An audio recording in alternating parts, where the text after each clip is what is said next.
I'm Vytaras. I'm from Lithuania, and I live in Hualien for a year now. Also, hello everyone.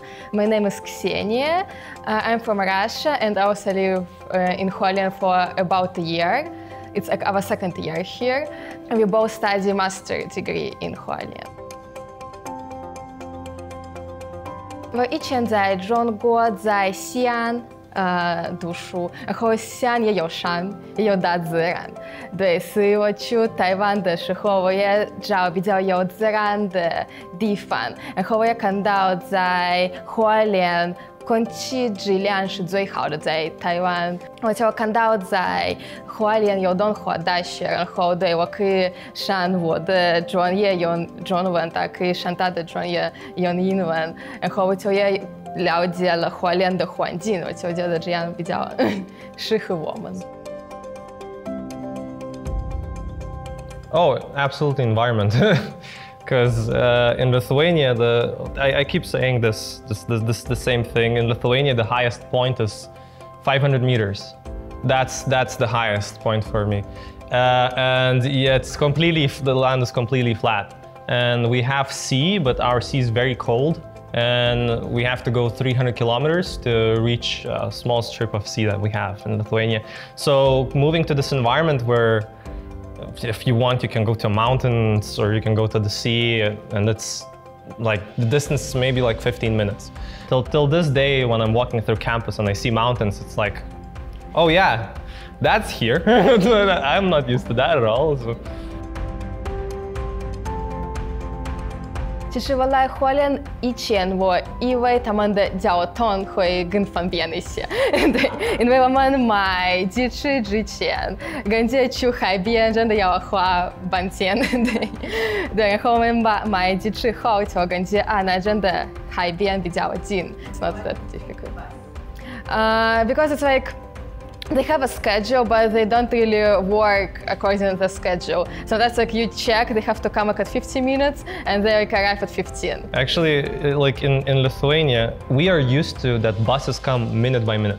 And you go to a bus stop and you see exact minute when they're gonna arrive and they come at that time. Having to move here and the buses are not exactly reliable, it's like plus 30 minutes or minus 30 minutes, so be 1 hour before, it's like, okay. 我以前也已经有参加一个活动，他们叫那个世纪市场，但是其实他们只有那个都是台湾的，然后有那个法国，还有另外一个可能印度我忘了，就是没有其他的国家，所以这样不是真的很国际的。在西安也是在学校，他们有举办世纪活动，然后所有的那个摊子都是不同学校的、不同国家的学生，德国、俄罗斯他们都会做自己的食物，然后也平时会免费给你。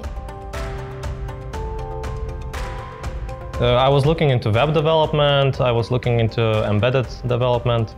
Anything that requires to touch code, essentially. 然后对我来说，对可能跟瑜伽或是舞蹈有关的工作，当然我的未来的专业可能也是跟文化、跟一些活动，可能一些对外国人或是旅客有关的一些工作。I guess most challenging is to understand the labels, because we are kind of used to checking labels, what exactly it is, especially like weight to price when you buy some vegetables or something, and it's always very confusing because I cannot find where's the weight. Because for us in Europe, it always says here's the price, here's for what's the weight for it, and if you flip at the back, you'll always see like very big labels, how much grams, how much kilograms. But here it's very confusing sometimes to even find the weight, so you kind of don't know if it's 200 grams, 300 grams. If you use like train or Diyun, it's very good, yeah, because they always have English there, it's very clearly. But yeah, if you use buses, I guess they have like names in English, but problem is like bus drivers, they don't understand those English names. So like, for example, if you ask them, or you like, I want to go like to this stop, they're like, what is that? I don't understand, we don't go there. And then you just have to kind of check by yourself. Yeah, maybe like a night market, they also need like more English translate because usually they have like menu and there like no English translate. Yeah, in night markets you rely on people to translate. Yeah. Like you rely like on the hope of like a employee is gonna speak English. So yeah, maybe that also like makes your experience not that like pleasant. Well, there's two things that come in my mind. Is first of all road safety. Especially here in Chishuia, there's so many students there. They're doing a lot of crazy stuff on road for no reason, and it's shock value to push specific like more rule safety, to have bigger punishment. The fines sometimes are too small, I believe, because in Lithuania you have the system where if you do a mistake for multiple times, it's very quick where you lose your license. And another thing is, I would say, beaches.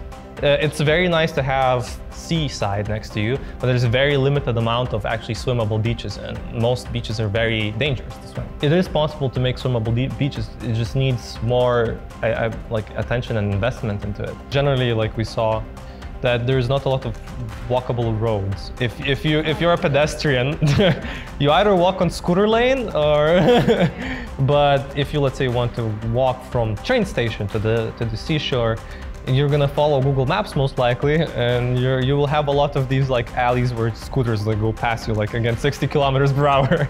I think it's possible still to implement some walkable roads, because in Europe you have old towns which were built long ago and the streets are also insanely narrow, but we still build pedestrian places. Like, we cannot build in every single street, of course. Some streets, like if you go to Italy, some streets are going to be so narrow that you cannot, there's not even a scooter can fit there, right? But it shows me that that's not the problem. The problem is what you prioritize.